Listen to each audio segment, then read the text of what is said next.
Hoy quiero contarle una nueva historia. Una historia que muy pocos conocen. Desde siempre he sentido una especial inclinación por los personajes malditos y marginados. Personajes odiados, amados y discutidos. Colón es uno de ellos. El almirante se enfrentó a todo y a todos, pero muy pocos saben de su gran secreto. Sígame y se lo contaré.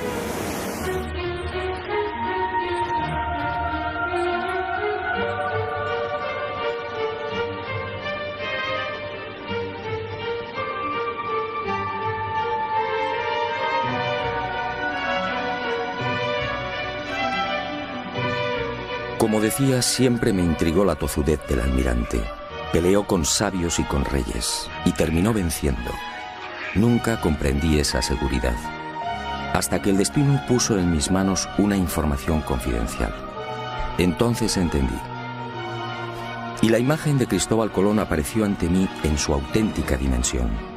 Un Colón frío, calculador, ambicioso, sin escrúpulos y en posesión de un secreto que no era suyo. La historia, una vez más, fue manipulada. Todo empezó en estas costas de las islas portuguesas de Porto Santo y Madeira hacia el año del Señor de 1476. Mejor dicho, la historia arranca mucho antes y en otros parajes muy distintos. 500 años antes, hacia el 990, los vikingos ya habían mantenido un tráfico regular entre Groenlandia y las costas del norte de América. Los relatos de los audaces normandos se propagaron rápidamente, y de Noruega, patria de los vikingos, saltaron a toda Europa, siendo consignados en el 1070 por el sabio alemán Adam von Bremen. Aquel descubrimiento, según los expertos, se debió a la precipitada fuga de Eric el Rojo. Tras una sangrienta venganza, los islandeses desterraron a Eric por 3 años.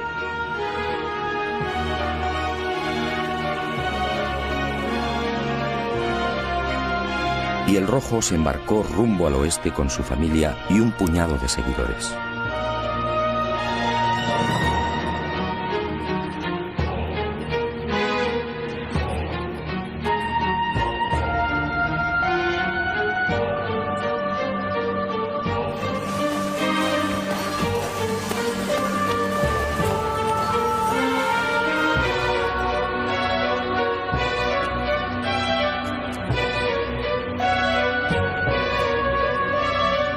Así fue muy probablemente como llegaron a Groenlandia, y de allí a las costas de Massachusetts, entre Boston y Nueva York.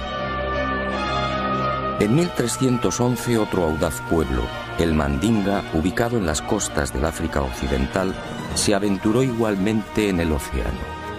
Y el rey Abubakari II, al frente de 2000 piraguas, tocó tierras americanas. La expedición descubriría Recife, en Brasil, pero nunca regresaron.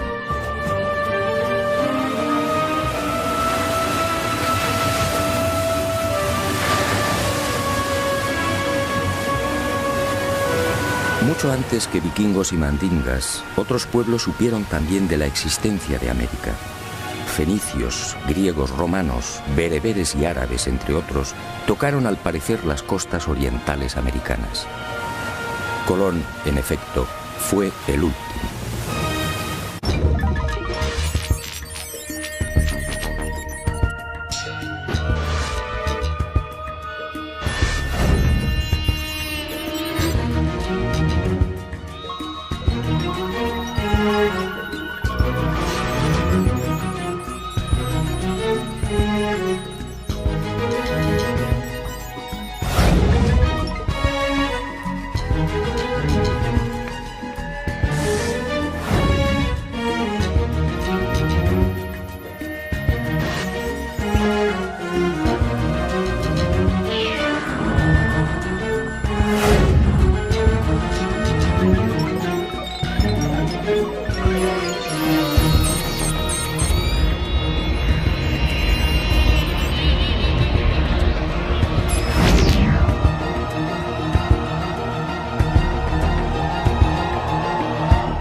árabes en América?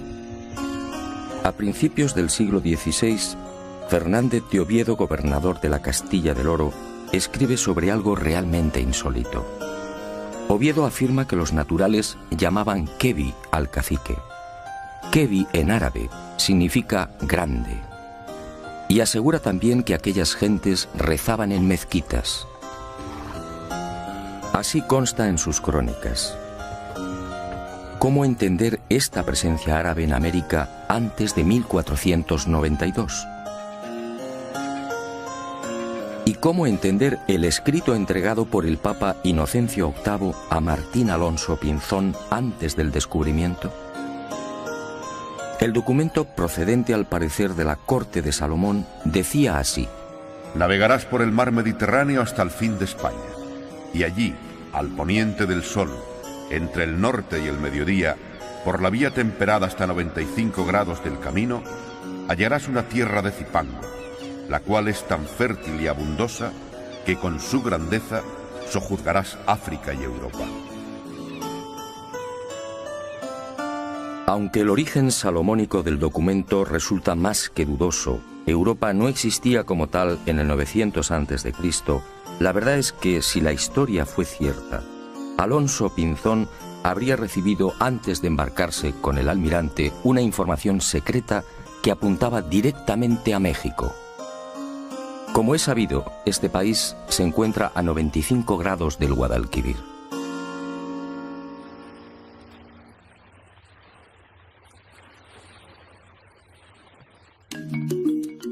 Pero más intrigante aún es la existencia de maíz en tierras del sur de España antes de 1492.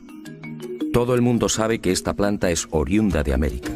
¿Cómo explicar entonces lo escrito por Alonso de Palencia con motivo de los ataques de Enrique IV a la ciudad de Granada en 1456? Según Palencia, el rey preparó la conquista de la ciudad morisca, quemándoles en verano las mieses y en otoño las cosechas de mijo y maíz.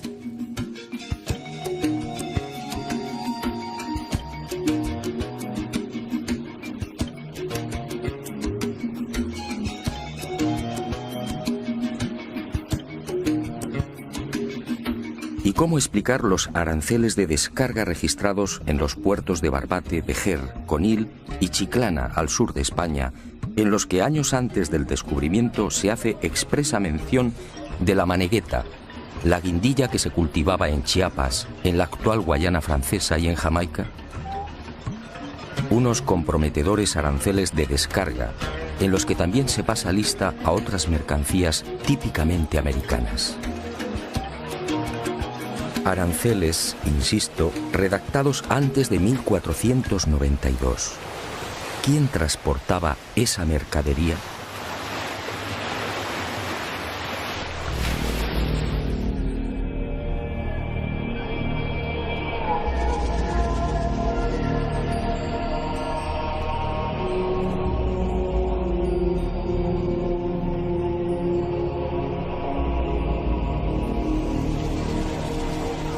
Es probable que el joven Cristóbal Colón llegase a tierras portuguesas hacia 1476, cuando contaba unos 25 años de edad.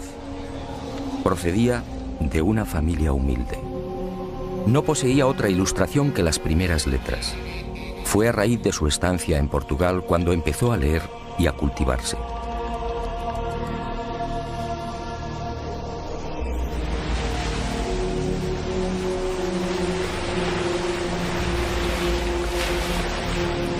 Y fue en Madeira donde entró en los negocios de compra de azúcar.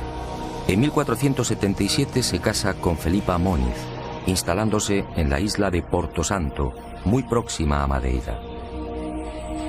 Aquí vive en la casa de su suegra. Aquí, según mis informaciones, arrancó la muy particular e ignorada historia del que llegaría a ser almirante de la mar Oceana. Una historia que Colón mantuvo en secreto. Aquí, Colón escucha de boca de marineros y pescadores una serie de extrañas y enigmáticas leyendas, unos relatos que encienden la mecha de su pasión por la mar.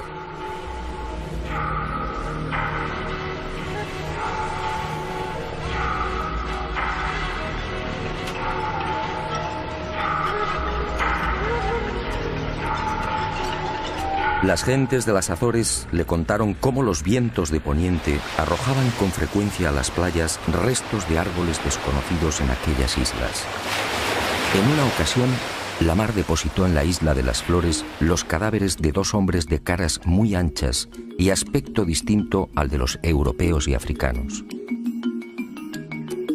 En esas fechas, hacia 1477, en un viaje de negocios a la ciudad irlandesa de Galway, el propio Colón fue testigo de la presencia de un hombre y una mujer que habían llegado por mar y que en nada se parecían a los europeos. El genovés los tomó por chinos o hindúes, arribados a Irlanda por el occidente.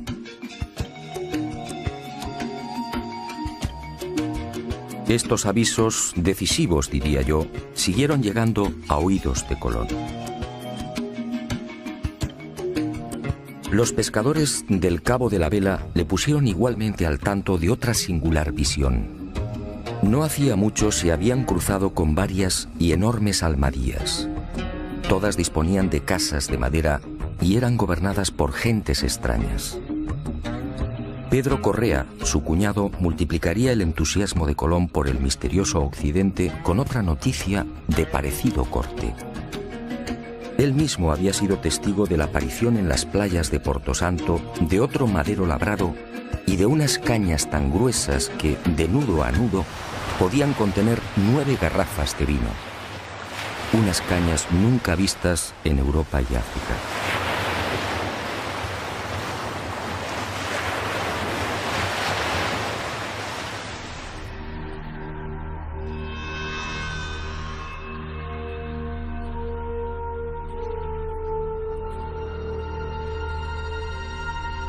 Paso a paso, Cristóbal Colón se vio envuelto en la apasionante idea de navegar hacia aquel horizonte por el que se ponía el sol. Y fue este creciente entusiasmo lo que muy probablemente decidió a su suegra a entregarle las cartas y escritos de Bartolomeo Perestrello, su marido ya fallecido. Nada se sabe con certeza de estos papeles del que fuera navegante italiano y gobernador de Porto Santo. Lo que sí parece claro es que aquella información debió coincidir con las narraciones de marinos y pescadores lusitanos y castellanos.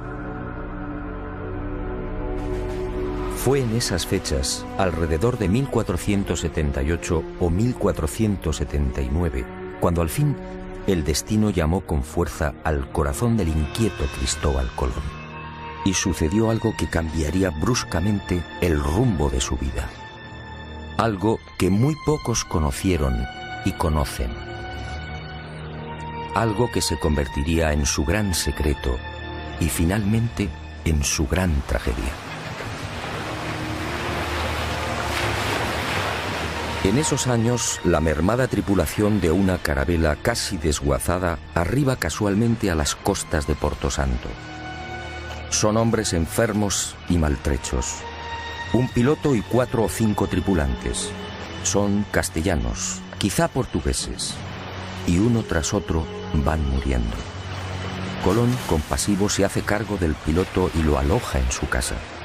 Y así, el increíble destino pone en sus manos una historia fascinante que cierra el círculo. Quizá por agradecimiento, quizá porque sabe que la muerte le ronda, este piloto anónimo termina por narrar a Colón los detalles de su peripecia. Navegando desde las costas africanas, probablemente en la región del Golfo de Guinea, la carabela que transporta madera y alimentos se ve sorprendida por una furiosa tormenta. Y los poderosos vientos alisios la desvían de su inicial derrota, presumiblemente hacia la península ibérica o Inglaterra. Finalmente, la tripulación escapa del temporal y descubre con asombro que se encuentra en mitad de unas islas completamente desconocidas. Ellos no lo saben, pero los vientos los han empujado hasta el Caribe. Y durante 1 o 2 años, 1476 y 1477, estos hombres blancos navegan de isla en isla. Son bien acogidos por los naturales, se mezclan y conviven con ellos, llegan a construir un pequeño fortín, descubren oro, y el piloto va tomando notas de cuanto ve. registra perfiles, ensenadas y montes, calcula leguas y distancias, reseña marcas y referencias, hasta que un día aquel paraíso se convierte en un infierno. La tripulación, carente de defensas, contrae una dolencia tan peligrosa como desconocida. Ellos no pueden saberlo, pero las bellezas taínas les han contagiado la espirochaeta pálida, la temible sífilis.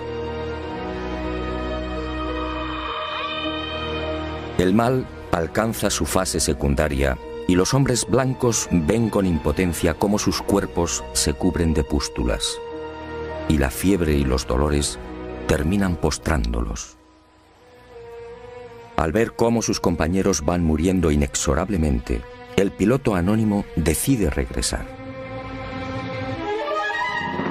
Y allí, cosas del destino, está Cristóbal Colón.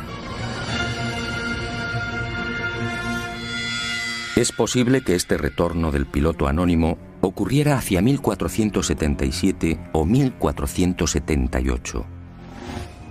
El navegante muere y Colón hace suya toda la información suministrada por el desdichado prenauta. Dueño y señor de la oportunísima revelación, Colón se entusiasma definitivamente con la idea de alcanzar esas tierras ignoradas, utilizando para ello el camino de Occidente. Esta asombrosa y secreta historia, guardada celosamente por el almirante, me fue facilitada hace ya 25 años por el entonces prior de los franciscanos de la Rábida, Francisco de Asís Oterino. Y fue él quien me aconsejó que consultase con los más destacados americanistas del momento. Un suceso que, según los cronistas de la época, terminaría filtrándose y propagándose. Y en 1535 apareció por primera vez en letra impresa. Todo cuanto me reveló el prior de los franciscanos se vio ratificado con creces. Uno de los expertos que profundizó con mayor ahínco y rigor en el secreto de Colón fue el catedrático español Juan Manzano y Manzano. Él, en definitiva, me lanzó al ojo del huracán de este decisivo suceso. Por más que indagué, no fue posible averiguar la identidad o la nacionalidad de este piloto anónimo. Los cronistas de aquel tiempo hablan de un portugués o castellano, quizá vizcaíno. Antonio de Fuentes y Guzmán arriesga un nombre, Alonso Sánchez de Huelva, que dice fue el piloto que dio los papeles a Colón. Lo que sí es seguro es que a partir de 1478, unos 16 años antes del descubrimiento oficial, Colón se convierte en un obstinado defensor de la vía occidental hacia las Indias. Una tozudez enraizada en la apropiación de algo que no era suyo.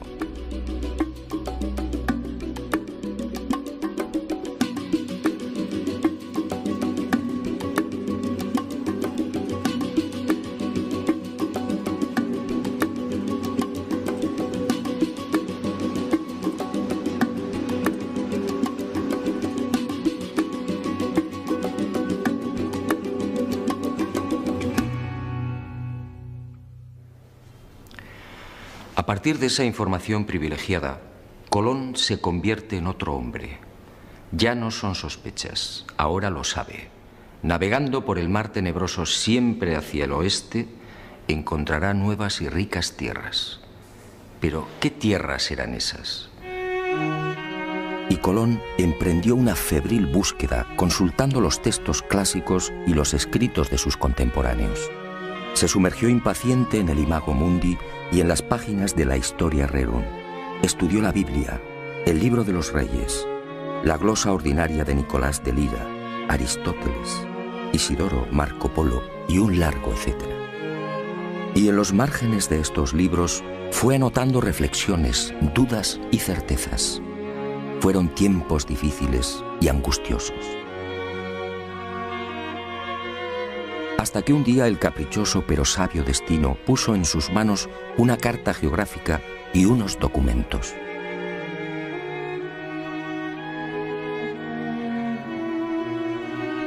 Eran obra del célebre físico, matemático y astrónomo Paolo Pozzo Toscanelli. El 24 de junio de 1474, 2 años antes de la llegada de Colón a Portugal, el canónigo lisboeta Fernão Martins recibía una carta desde Florencia. Era una misiva de su amigo Toscanelli.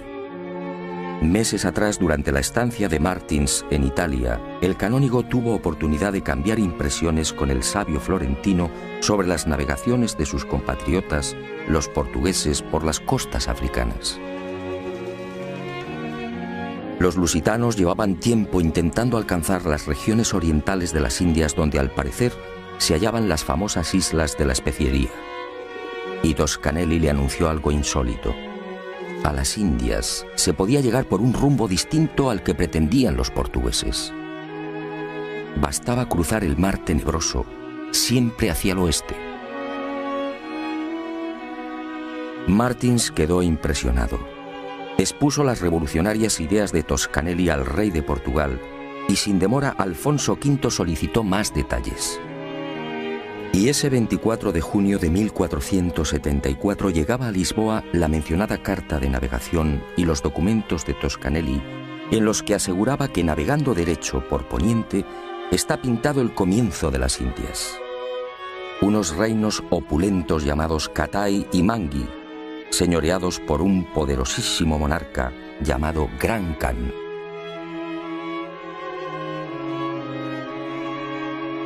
No es difícil imaginar la sorpresa y alegría de Colón al leer y repasar estos documentos de Toscanelli.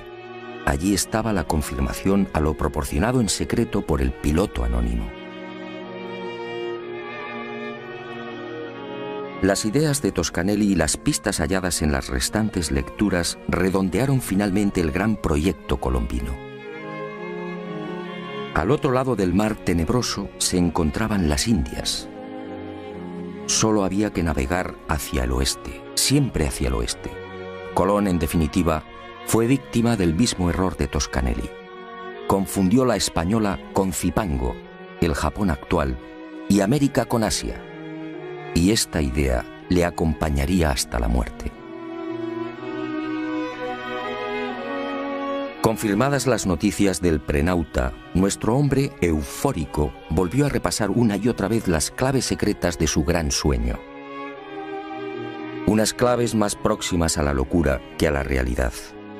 Para Colón, en esos años previos a 1492, Zipango, la isla del oro, se hallaba a 750 leguas de Canarias. Para Colón, las míticas minas del rey Salomón no podían ser otras que las descubiertas por el piloto anónimo al sur de la gran isla del oro. Para Colón, las tierras firmes del Gran Khan, el Catai de Toscanelli, se alzaban al oeste del Zipango, es decir, a poco más de 1100 leguas de las Canarias. Dominado por la fiebre descubridora y por aquellas lecturas, adelantándose al Quijote, Colón confunde Jamaica con el reino de Saba. Y cree que uno de los reyes magos partió justamente de esta isla. Para Colón, de acuerdo a lo narrado por el prenauta, el Golfo de Paria, en las actuales costas de Venezuela, era el lugar en el que se había levantado el paraíso terrenal.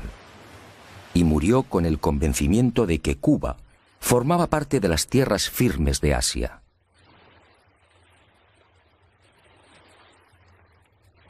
Y con el ambicioso proyecto descubridor perfectamente armado, Colón pasó a la acción. Sus primeros movimientos prudentemente lo llevaron hasta la región de Guinea. Pudo ser en 1482 o 1483.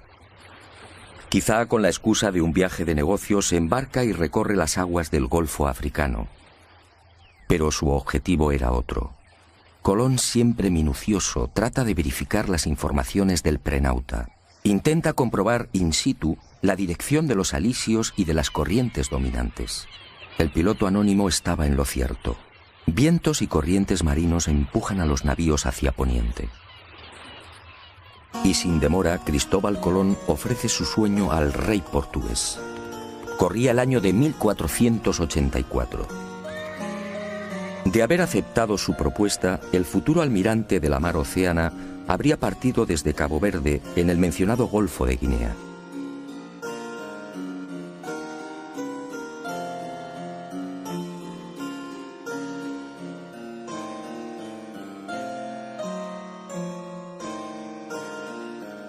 Pero Juan II lo despacha con cajas destempladas.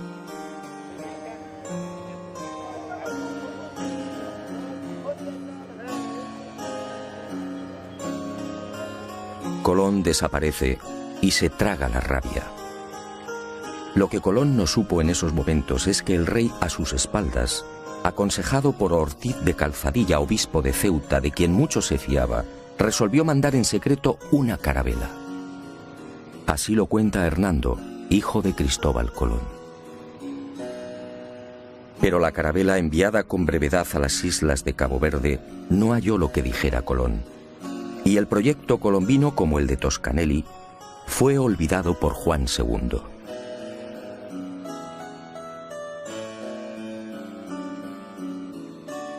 Y el destino siguió tejiendo y destejiendo.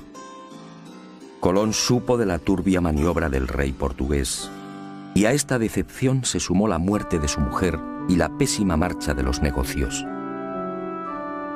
Colón entonces tomó la decisión de abandonar Portugal.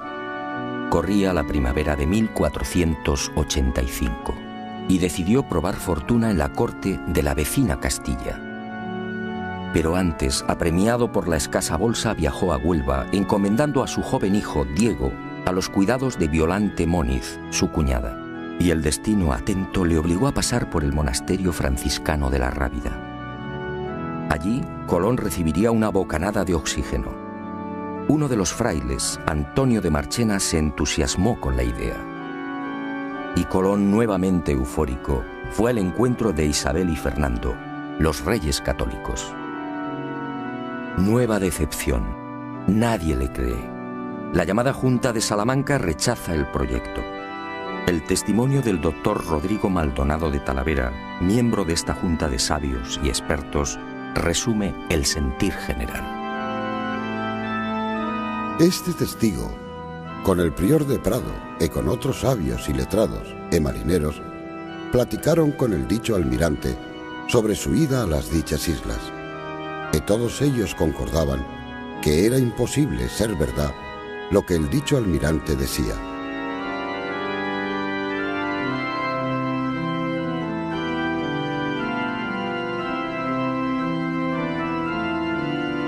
El segundo jarro de agua fría llegó en 1487.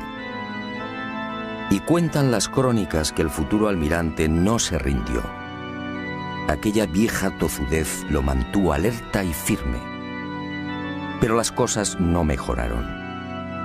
Y cuando todo parecía perdido, cuando el genovés pensaba ya en trasladar su proyecto al rey de Francia, algo cambió. Y estoy de acuerdo con la hipótesis de Juan Manzano y Manzano. Colón, forzado por las adversas circunstancias, no tuvo más remedio que desvelar parte de su secreto.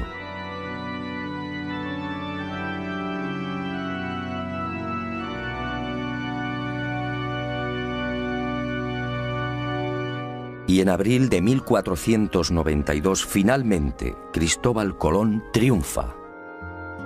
Concluida la conquista de Granada por los reyes católicos, los monarcas firman las llamadas capitulaciones de Santa Fe. Un documento insólito, una aprobación del proyecto colombino con un encabezamiento muy elocuente. Las cosas suplicadas que vuesas altezas dan e otorgan a don Cristóbal de Colón en alguna satisfacción de lo que ha descubierto en las mares oceanas,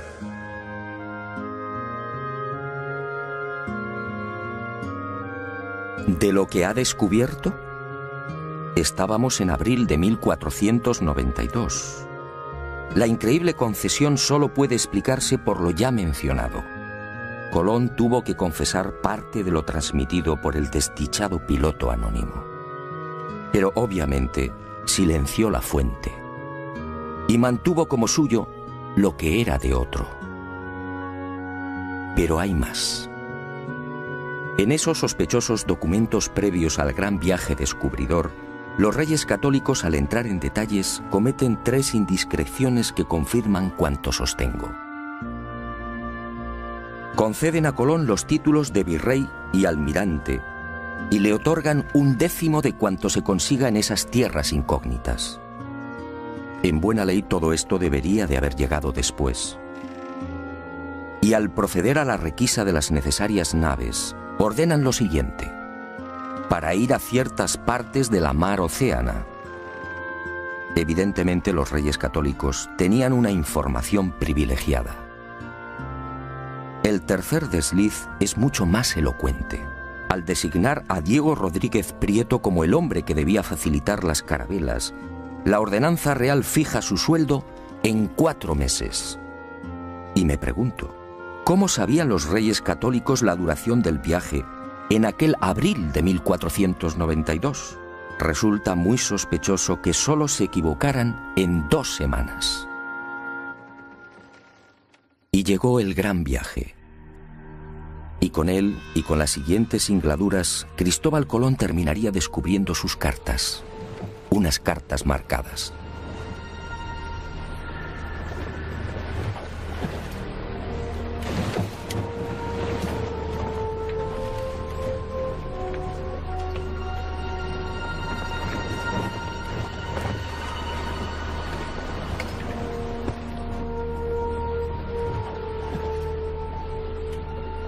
Primer viaje. Fiel a lo consignado por el prenauta, Colón, en lugar de navegar directamente hacia Occidente, siguiendo los paralelos de España, alarga la ruta y pone proa al sur. Desciende hasta Hierro, en las Canarias, situándose entre los paralelos 27 y 28.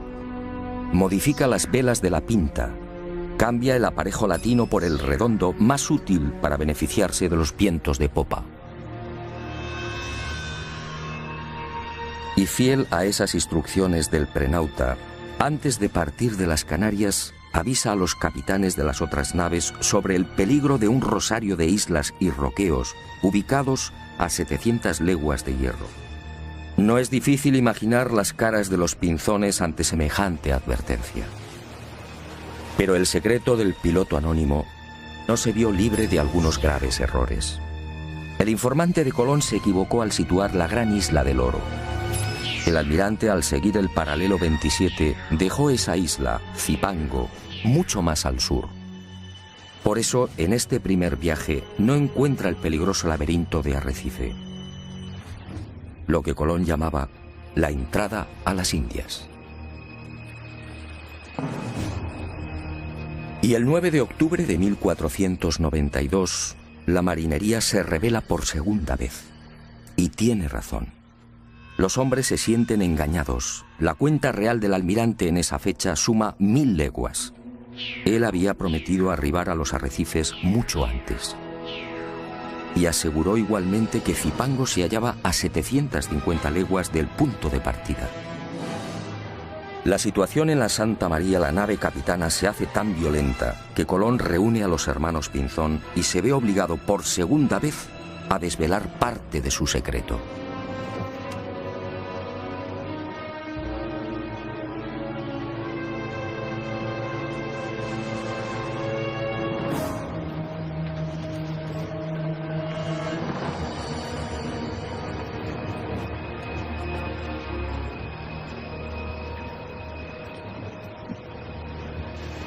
Colón consigue calmar los ánimos y recibe un último plazo de 3 días.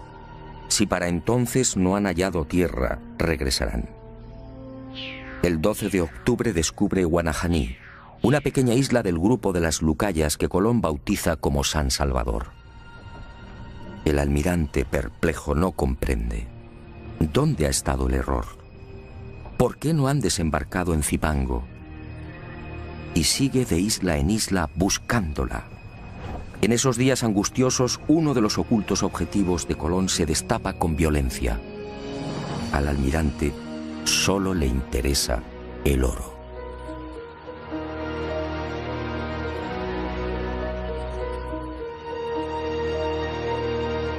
Colón deja atrás la costa norte de Cuba y, siguiendo las orientaciones de los indios, navega hacia el este, obsesionado por las minas de oro de Zipango.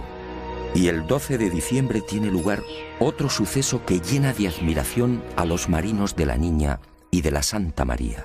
Al desembarcar en una ensenada que Colón denominó de la Concepción, en la actual Haití, varios de los exploradores aciertan a establecer contacto con un nutrido grupo de indios, y entre ellos varios hombres blancos. Hombres y mujeres jóvenes tan blancos, dicen, como los de España. ¿Hombres y mujeres blancos entre los naturales caribeños?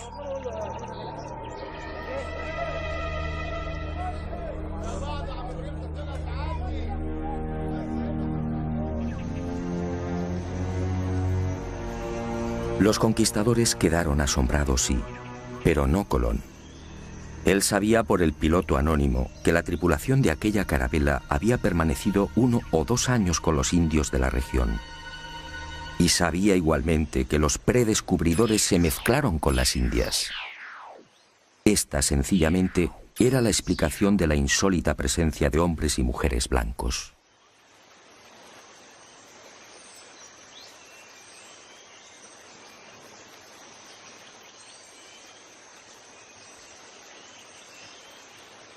Y Colón por fin avista su gran objetivo. Era el 4 de enero de 1493. Allí estaba la señal que le proporcionara el piloto anónimo.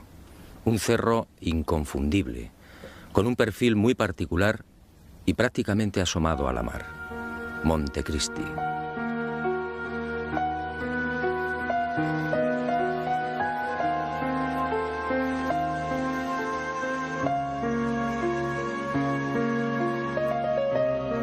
Y sin desembarcar, el almirante anuncia que allí está su ansiado Zipango. Allí, a escasas 20 leguas de la costa, se encuentran las ricas minas de oro. Y la marinería, perpleja, se rinde ante las supuestas dotes proféticas del almirante. ¿Dotes proféticas? Por supuesto que no. Y en marzo de 1494, en el segundo viaje, al descender a tierra y explorar el valle del Cibao, Colón vuelve a cubrirse de gloria ante sus atónitos hombres.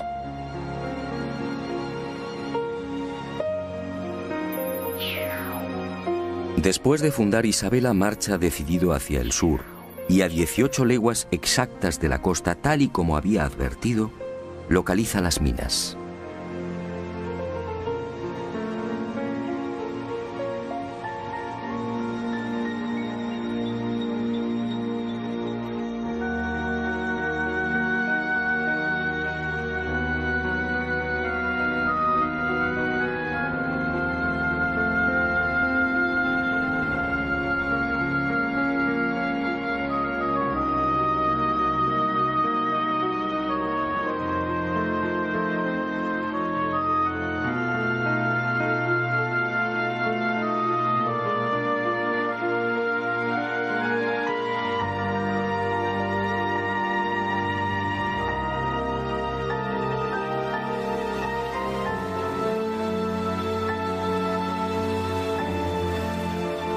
Tal y como le anunciara el prenauta, aquí mismo, los expedicionarios encuentran un nido de paja con 3 balas de lombarda. Otra de las señales clave. La viva y aplastante demostración del paso del piloto anónimo por la Española. Por supuesto, nadie se explica cómo han llegado las balas de piedra hasta el corazón del Zipango.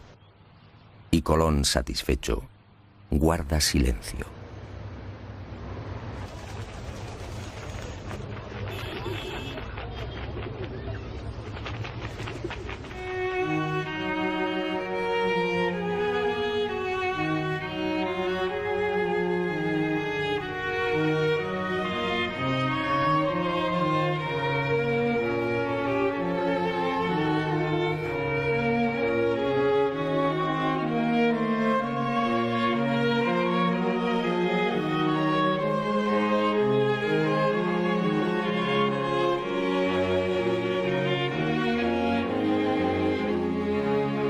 Fue también en ese segundo viaje cuando Colón, al aproximarse a la actual Jamaica, reclama la atención de la marinería y dijo: Señores míos, os quiero llevar al lugar de donde salió uno de los 3 magos que vinieron a adorar a Cristo, el cual lugar se llama Saba.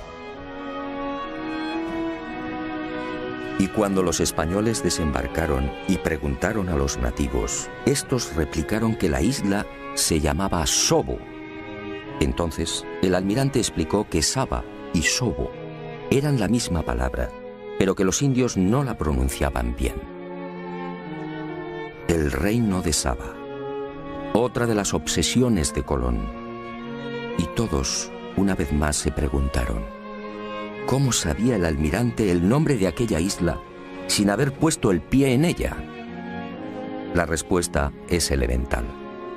Lo sabía por el piloto anónimo. Y conforme siguieron los viajes de exploración, las supuestas dotes proféticas del almirante dejaron sin aliento a cuantos le acompañaron. Así sucedió también en el segundo viaje. Durante esa larga travesía, Colón se sacó una molesta espina. En el primero, como se recordará, no pudo dar con el peligroso laberinto de Arrecife. En noviembre de 1493, en cambio, consiguió avistar la ansiada entrada a las Indias, tal y como le había referido el piloto anónimo. Allí encontró Matininó y Cariz, las islas de las Amazonas y de los caníbales, y las bautizó con los nombres de Guadalupe y Dominica respectivamente. Y fue en Guadalupe donde se registró otro desconcertante suceso que, supongo, hizo sonreír maliciosamente a Colón. Los españoles, al penetrar en una de las aldeas, fueron a topar con dos objetos imposibles: un codaste y un cazuelo de hierro. El primero, la pieza recta y vertical que remata la nave por popa, nada tenía que ver con las canoas utilizadas por los indios. En cuanto al cazuelo, ¿qué pudieron pensar los españoles? Los naturales no conocían el uso del hierro, y el almirante, como digo, sonrió para sus adentros. Aquellas piezas solo podían tener un origen, el que usted y yo estamos pensando: el prenauta. Colón, prisionero de la vanidad, debió disfrutar lo suyo con estos hallazgos y profecías. En ese segundo viaje, después del alarde desplegado frente a las supuestas costas del reino de Saba, el almirante repetiría la hazaña.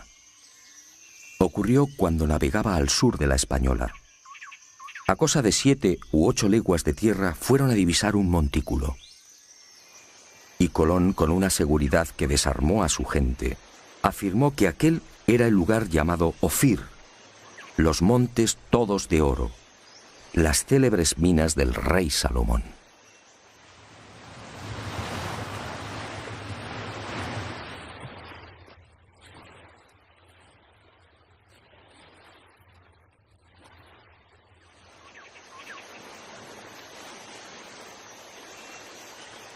Después, las imaginarias minas del rey Salomón serían explotadas por los conquistadores, y el lugar fue bautizado como San Cristóbal.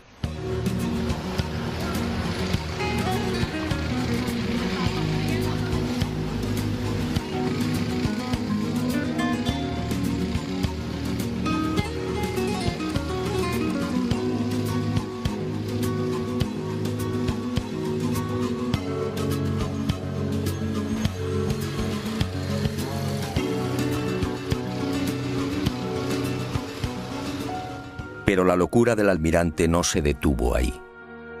El piloto anónimo le había informado también de un increíble lugar en el que los ríos procedentes de una montaña desembocaban en un enorme lago, produciendo un gran estrépito al chocar con la mar.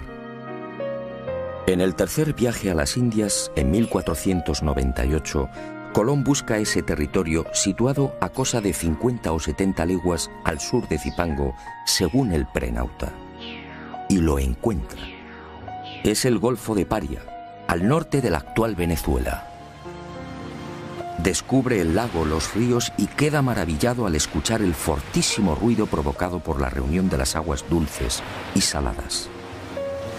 Y la imaginación, basada en las lecturas del Imago Mundi, le lleva a identificar aquel lugar con el paraíso terrenal. De hecho, lo bautiza con el nombre de los jardines, en recuerdo del jardín del Edén, y murió creyendo que había pisado la sagrada patria de Adán y Eva. Colón, en efecto, disponía de una información secreta y privilegiada, y la utilizó sin escrúpulos incluso para programar los viajes de vuelta a España. El primero sirve de claro ejemplo de lo que afirmo. Aquel 16 de enero de 1493, cuando toma la decisión de retornar, pone rumbo nordeste, cuarta al este. Busca el paralelo 38 frente a las costas de Virginia y desde allí, sorteando los alisios, se dirige al este. Los fuertes vientos del oeste y la corriente del Golfo lo desplazan hacia Europa. Y Colón termina desembarcando en Lisboa. ¿Cómo pudo saber que debía navegar hacia el norte? ¿Por qué evita el rumbo que había mantenido con tanta tozudez a su salida de Hierro? Colón no conocía la zona. Nada sabía de la corriente del Golfo. Y sin embargo, acertó.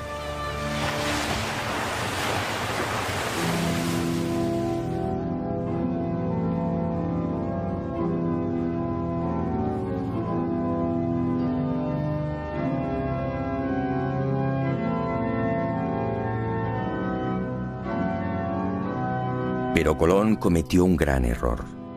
Hizo suyo un secreto que no le pertenecía. Ignoró al piloto anónimo y se quedó con toda la gloria. Y el destino implacable pasó factura. En la primavera de 1499 el virrey almirante es encadenado y devuelto a la corte de Castilla. Y sus privilegios desaparecen. Poco después, el 20 de mayo de 1506, muere en Valladolid. Y muere olvidado y en la ruina.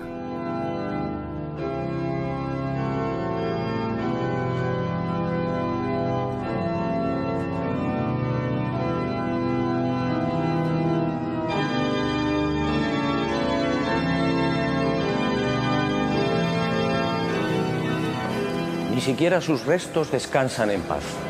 En realidad, nadie conoce su paradero con exactitud. Para muchos americanos, Colón descansa en este lugar, en la capital de la República Dominicana, su querida Española. Como reza el viejo adagio, no hay plazo que no se cumpla, ni deuda que no se pague.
Hoy quiero contarle una nueva historia.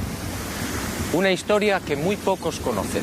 Desde siempre he sentido una especial inclinación por los personajes malditos y marginados. Personajes odiados, amados y discutidos. Colón es uno de ellos. El almirante se enfrentó a todo y a todos, pero muy pocos saben de su gran secreto. Sígame y se lo contaré.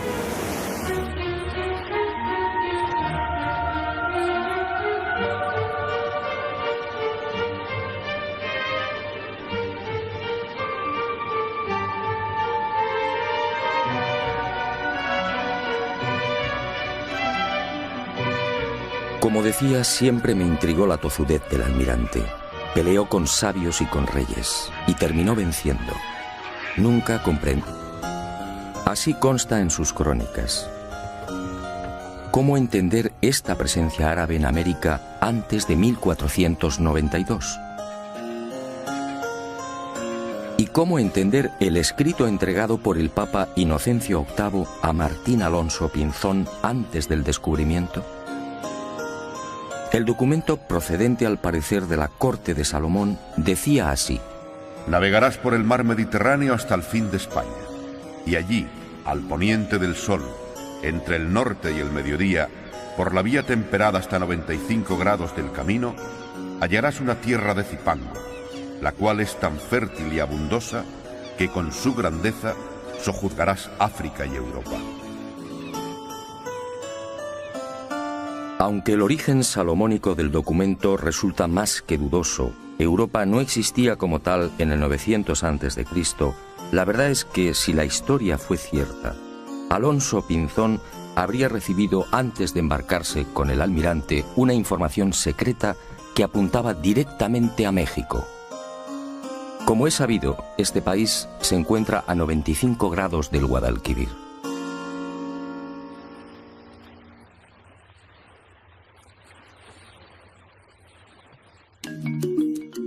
Pero más intrigante aún es la existencia de maíz en tierras del sur de España antes de y el Rojo se embarcó rumbo al oeste con su familia y un puñado de seguidores.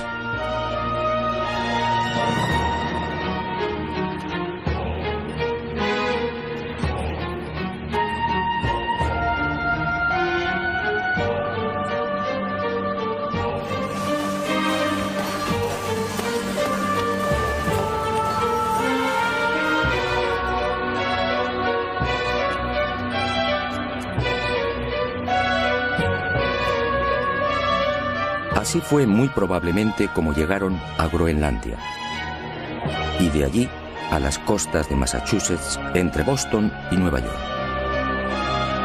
En 1311 otro audaz pueblo, el Mandinga, ubicado en las costas del África Occidental, se aventuró igualmente en el océano, y el rey Abubakari II, al frente de 2000 piraguas, tocó tierras americanas.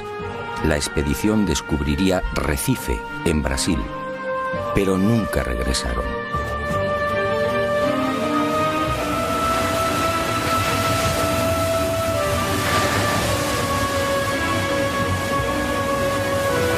Mucho antes que vikingos y mandingas, otros pueblos supieron también de la existencia de América.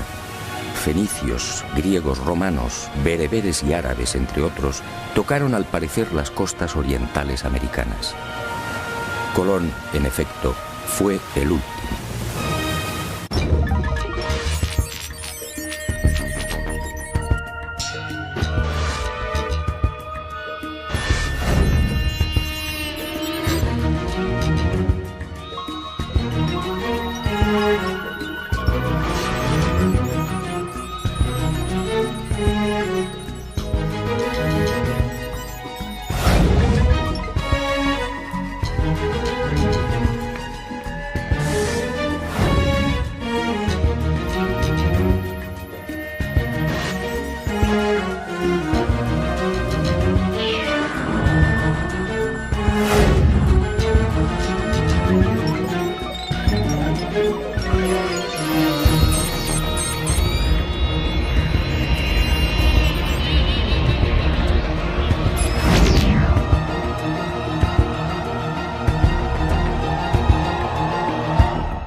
¿Árabes en América? A principios del siglo XVI, Fernández de Oviedo, gobernador de la Castilla del Oro, escribe sobre algo realmente insólito. Oviedo afirma que los naturales llamaban Kebi al cacique. Kebi en árabe significa grande. Y asegura también que aquellas gentes rezaban en mezquitas. Di esa seguridad, hasta que el destino puso en mis manos una información confidencial. Entonces entendí. Y la imagen de Cristóbal Colón apareció ante mí en su auténtica dimensión. Un Colón frío, calculador, ambicioso, sin escrúpulos y en posesión de un secreto que no era suyo. La historia, una vez más, fue manipulada. Todo empezó en estas costas de las islas portuguesas de Porto Santo y Madeira hacia el año del Señor de 1476. Mejor dicho, la historia arranca mucho antes y en otros parajes muy distintos. 500 años antes, hacia el 990, los vikingos ya habían mantenido un tráfico regular entre Groenlandia y las costas del norte de América. Los relatos de los audaces normandos se propagaron rápidamente y de Noruega, patria de los vikingos, saltaron a toda Europa, siendo consignados en el 1070 por el sabio alemán Adam von Bremen. Aquel descubrimiento, según los expertos, se debió a la precipitada fuga de Eric el Rojo. Tras una sangrienta venganza, los islandeses desterraron a Eric por 3 años.